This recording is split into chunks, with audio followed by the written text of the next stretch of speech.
Hello everyone, welcome to the channel Study Desk. Today in this video, we are going to discuss the rest of the questions of Unit 4 of Industrial Law. We have already seen till question number 6 in the previous video, and if you all want to watch all the videos of Industrial Law, please check out the playlist. Okay, so question number 7 is what is the concept of set on and set of. देखिए basically set on में क्या होता है, set on मतलब होता है कि एक कंडीशन जहाँ पे बिजनेस को बहुत ज़्यादा फायदा होता है और उस फायदे की वजह से उसका जो एलोकेबल सरप्लस होता है, यानी वो सरप्लस जिसमें से उसको बोनस प्रोवाइड करना है to the employees of an organisation, वो ज़्यादा हो जाता है 20% ऑफ द बोनस की लिमिट से। तो जब आपका एलोकेबल सरप्लस ज़्यादा हो जाए 20% of the maximum limit of bonus से, तो उस केस में जो आपका एक्स्ट्रा अमाउंट है उसको नेक्स्ट ईयर में कैरी फॉरवर्ड कर दिया जाता है, जिससे कि वो 4 साल तक कंजर्व कर दिया जाता है वो एक्स्ट्रा अमाउंट, और उस एक्स्ट्रा अमाउंट को यूज़ किया जाता है, यूटिलाइज़ किया जाता है इन द केस अगर ऑर्गेनाइजेशन को लगता है कि हमारे पास एनफ फंड नहीं है, तो उस फंड में से वो उनको बोनस प्रोवाइड करा सकते हैं। तो वही बात कही गई है कि where for any accounting year the allocable surplus exceed, यानी ज़्यादा हो जाता है the amount of maximum bonus payable to the employee in the establishment, then the excess shall subject to a limit of 20% of the total salary और wages of the employed in the establishment in the accounting year, यानी 20% of the total salary और wages, यानी 20% of the bonus से अगर आपका allocable surplus ज़्यादा हो जाता है, be carried forward for being set on the succeeding accounting year, तो उस डिफरेंस को कैरी फॉरवर्ड कर दिया जाता है नेक्स्ट ईयर में, and so on up to and inclusive of the fourth accounting year, और उसको 4 साल तक रखा जाता है to be utilise for the purpose of payment of bonus, और उसको यूटिलाइज किया जाता है बोनस देने के लिए ही। लेकिन तब जब कंपनी को ऐसा लगता है कि उसके जो प्रेजेंट ईयर के प्रॉफिट है वहाँ वो कैपेबल नहीं है कहीं ना कहीं बोनस प्रोवाइड कराने में टू द एम्प्लॉय, तो इन द कंडीशन कि जब आपका जो एलोकेबल सरप्लस है वो आपका ज़्यादा हो जाता है 20% ऑफ द बोनस से, तो इन दोनों के बीच का जो डिफरेंस होता है वो आपका नेक्स्ट सक्सीडिंग अकाउंटिंग ईयर में कैरी फॉरवर्ड कर दिया जाता है, राइट। उसके बाद आता है आपका सेट ऑफ का केस। देखिए जैसे सेट ऑन का केस हमारे होते हैं अच्छे दिन, सेट ऑफ का केस होते हैं बुरे दिन, मतलब जब कंपनी को लॉस हो जाता है। अब जब कंपनी को लॉस हो जाता है तो इस केस में क्या होता है कि बोनस तो प्रोवाइड करना होता है एम्प्लॉयज़ को, राइट। तो हम जो है बोनस निकालते हैं, वो एलोकेबल सरप्लस जो अब लॉसेस में कन्वर्ट हो चुके हैं, उसके बाद हम अपनी मिनिमम जो है कैपेसिटी चेक करते हैं कि हमको मिनिमम बोनस कितना देना होता है। जैसे in the previous video we have saw कि जो हमारी मिनिमम बोनस की लिमिट होती है वो 8.33% होती है, राइट। लेकिन हमारे एलोकेबल सरप्लस तो है ही नहीं इस बार, राइट, क्योंकि हमारे एलोकेबल सरप्लस लेस है 8.33% ऑफ बोनस से। तो इन दोनों में जो डिफरेंस आता है वो आपका नेक्स्ट ईयर में कैरी फॉरवर्ड कर दिया जाता है, राइट। और जब नेक्स्ट ईयर में आपके एम्प्लॉय को बोनस दिया जाएगा तो उस करंट ईयर के बोनस से पहले प्रीवियस ईयर का बोनस जो रह गया था लॉसेस की वजह से, तो पहले वो दिया जाएगा, right.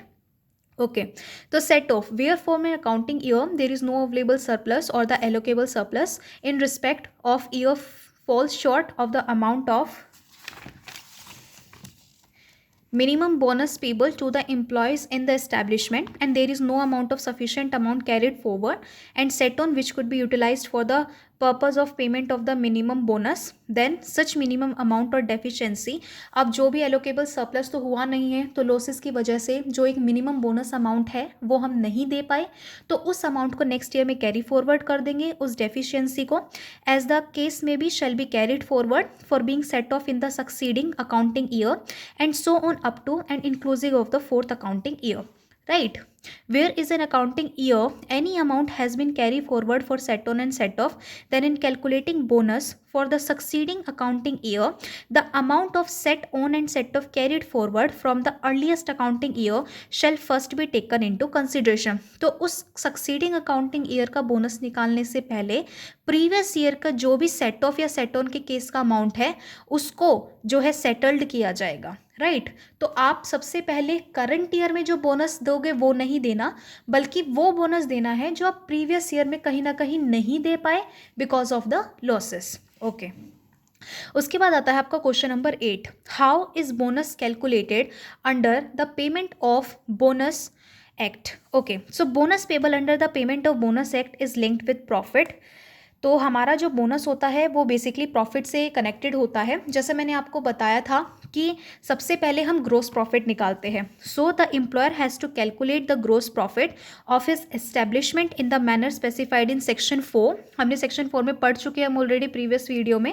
Then from gross profit so calculated he has to deduct the sums refer to in section 6 as prior charges, then the balance is called available surplus. फिर हम ग्रोस प्रॉफिट में से वो सारे के सारे चार्जेस को डिडक्ट करते हैं। अब आपके ग्रोस प्रॉफिट में से जैसे डेप्रिसिएशन है, अलाउंस है, डायरेक्ट टैक्सेस हैं, तो वो सारी चीज़ें डिडक्ट होके आपका अवेलेबल सरप्लस आ जाता है, right. And a percentage of the available surplus calculated in accordance with the provision of section 2(4) is called allocable surplus. फिर आप सेक्शन 2 क्लोज 4 के अकॉर्डिंग देखते हैं कि अकॉर्डिंग टू 60% या 67% आप किस हिसाब से जो है उसका अवेलेबल सरप्लस की परसेंटेज काउंट डाउन करते हो और उससे एलोकेबल सरप्लस निकालते हो। इन द केस अगर आपको पता है कि आपको कितने डिविडेंड पे करने हैं तो इन दैट केस 67% और किसी अदर केस में 60%। तो ये परसेंटेज निकाल के अवेलेबल सरप्लस के ऊपर आपके पास एलोकेबल सरप्लस आ जाएगा, right. And wherein respect of any year the allocable surplus exceed the amount of every employee in respect of that year,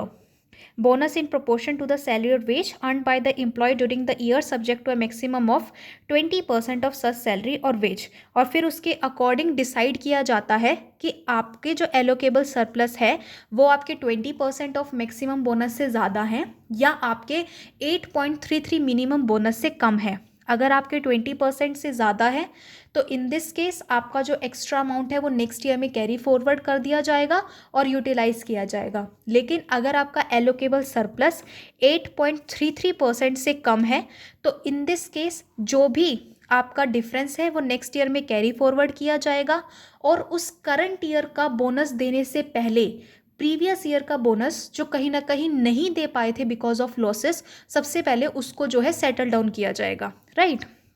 okay, सो उसके बाद आता है क्वेश्चन नंबर 9 कि what is the criteria for calculation of number of working days. So number of working days में an employee shall be deemed to have worked in an establishment in any accounting year also on the days on which he has been laid off under an agreement। अगर because of some of the reason he is not able to work, so laid off के case में भी अगर he has been bind because of some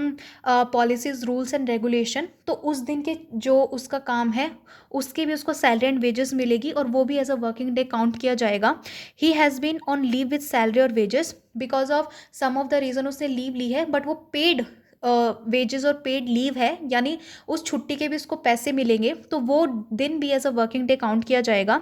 he has been absent due to temporary disablement because by accident arising out of and in the course of his employment। उस दिन के पैसे भी जहाँ वो because of some temporary disablement, भाई उसका accident हो गया, अगर कोई भी एबनॉर्मल हैपनिंग हो गई है तो वो प्रेजेंट नहीं है in the organisation, but still उन दिनों को भी as a working day count किया जाएगा और उन दिन की भी उसकी सैलरी और वेजेस उसको दी जाएगी, राइट। और उन सैलरी और वेजेस पे बोनस उसको मिलेगा। ओके,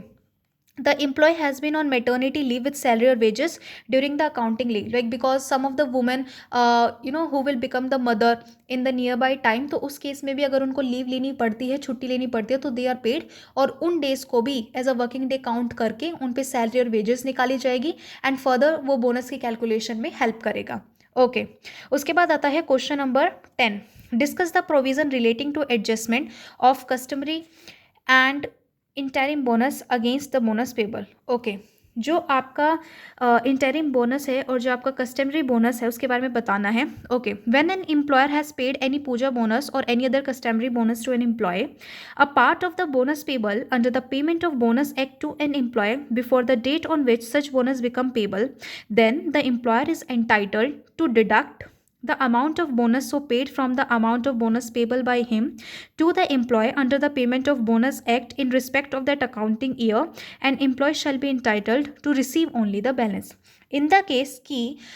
अगर आपको ऑर्गेनाइजेशन ने कोई भी बोनस दिया है, वेदर इन केस कि उनके कस्टम बोनस है, राइट कोई अपनी पूजा रखवाई थी इन द केस की सम ऑफ द अमाउंट जो है ऑर्गेनाइजेशन या एम्प्लॉयर ने एम्प्लॉय को दिया है, बहुत सारे एम्प्लॉय को मोर देन लैक्स हो जाता है amount.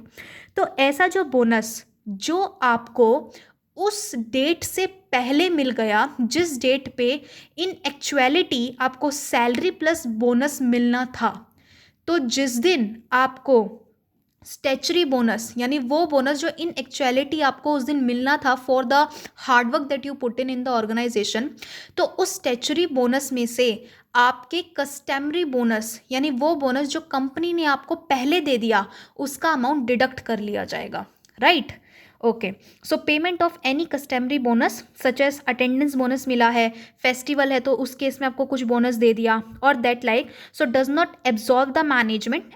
And from their liability to pay statutory bonus. तो ये ना सोचे कि वो आपको फ्री बोनस मिला है, राइट तो वो जो बोनस है वो फ्री नहीं है, वो आपके ऑन द डेट जिस दिन आपको वेजेस और सैलरी प्लस स्टैचुरी बोनस दिया जाएगा, तो उस स्टैचुरी बोनस में से आपके कस्टमरी बोनस यानी जो आपको पहले मिल चुका है उसको डिडक्ट कर लिया जाएगा, right. So further customary bonus is adjustable against the statutory bonus. Okay, उसके बाद आता है आपका question number 11 that what are the provisions related to recovery of the bonus due from an employer.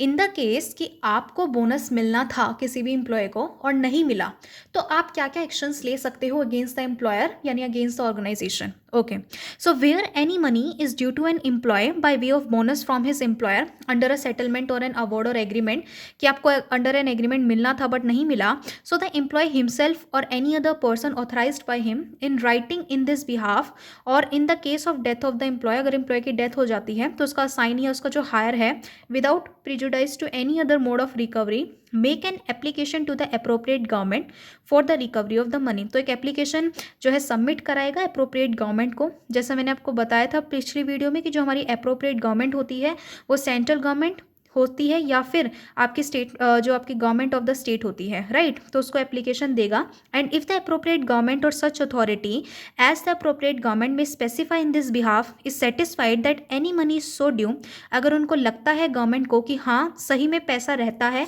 Employ को देना by the employer, so it shall issue a certificate for that amount to the collector who shall proceed to recover the same in the same manner as an arrear of land revenue. तो in the case वो उसको collector को provide करेगा और वो उसको इन the organisation जाकर अपने अमाउंट को रिकवर कर सकता है। So every such application shall be made within 1 year from the date on which the money became due to the employee from the employer। तो ये जो एप्लीकेशन है ये सिर्फ आप उस दिन से लेके और अगले 1 साल तक जो है वैलिड रहेगी ये application. However any such application may be entertained after the expiry of the period of 1 year if the appropriate government is satisfied that the applicant had sufficient cause for not making the application within the prescribed period। और इस condition में अगर आप with in 1 साल भी अपने पैसे को नहीं निकलवा पाए बोनस के, तो आप अपने पैसे को निकलवा सकते हो ओनली इन कंडीशन अगर गवर्नमेंट को लगता है कि हाँ आपके पास सफिशिएंट रीज़न है कि आप जो है प्रिस्क्राइब पीरियड में अपने पैसे क्यों नहीं निकलवा पाए, कोई भी अब नॉर्मल हैपनिंग की वजह से अगर गवर्नमेंट को सेटिस्फेक्शन मिलती है then only you are allowed to withdrawn your money after 1 year period, right. Okay, so आपका जो लास्ट क्वेश्चन है वो है discuss the provision of deduction of certain amount from bonus and time limit for payment of bonus under the payment of bonus act। so deduction of bonus customary bonus paid, देखिए बिल्कुल same है जैसा कि अगर वो bonus का amount जो organisation ने आपको जो एक पर्टिकुलर डेट से पहले दे दिया है, जो हमारा कस्टमरी बोनस भी फेस्टिवल आया है या कोई ऐसी पूजा कराई है उस केस में सारे पर्टिकुलर एम्प्लॉय को दे दिया है out of custom and norm, तो वो आपका बोनस का अमाउंट फ्री नहीं है, उसको आपके स्टैचुरी बोनस के अमाउंट में से काट लिया जाएगा। स्टैचुरी बोनस यानी वो अमाउंट वो बोनस जो आपको दिया गया है out of your hard work, right तो उस बोनस में से आपका अमाउंट काट लिया जाएगा और बाकी का बचा हुआ अमाउंट आपको as in bonus form plus salary आपको मिल जाएगा। तो वही बात इसमें कही गई है। Amount of loss due to misconduct, देखिए इसमें ये है कि अगर किसी भी एम्प्लॉय ने ऑर्गेनाइजेशन में कोई भी मिसकंडक्ट किया है, कोई भी मिसअप्रोप्रिएशन की है, कोई भी वायलेंस किया है जिस वजह से ऑर्गेनाइजेशन को फाइनेंशियल लॉस हुआ है, तो उसकी रिकवरी के लिए जो आपकी ऑर्गेनाइजेशन है वो उस अमाउंट को आपके बोनस में से डिडक्ट कर लेगी, राइट, और बाकी का बचा हुआ अमाउंट प्लस सैलरी आपको प्रोवाइड करा देगी। राइट, तो यही बात है कि जो आपका अमाउंट ऑफ लॉस है ड्यू टू मिसकंडक्ट, उसको ऑर्गेनाइजेशन रिकवर करने के लिए आपके बोनस से डिडक्ट करेगी। राइट, और time limit for payment of bonus, all amount payable to an employee by way of bonus under the act shall be paid in cash by his employer, in cash में होना चाहिए, where there is a dispute regarding payment of bonus pending before any authority under section 2022 within a month from the date on which the award become enforceable or the settlement comes into operation in respect of such dispute। अगर because of some dispute ऐसा हुआ है तो in this case जो आपका bonus का amount है वो आपको विद इन 1 मंथ जो है मिल जाएगा, उस तारीख से जिस तारीख पे आपको पता है कि ऑर्गेनाइजेशन को आपको बोनस देना है, and any other case with in a period of 8 month, और बाकी जो पीरियड है वो आपका 8 मंथ का, 8 मंथ में आपको मिल जाएगा। Okay, thank you so much.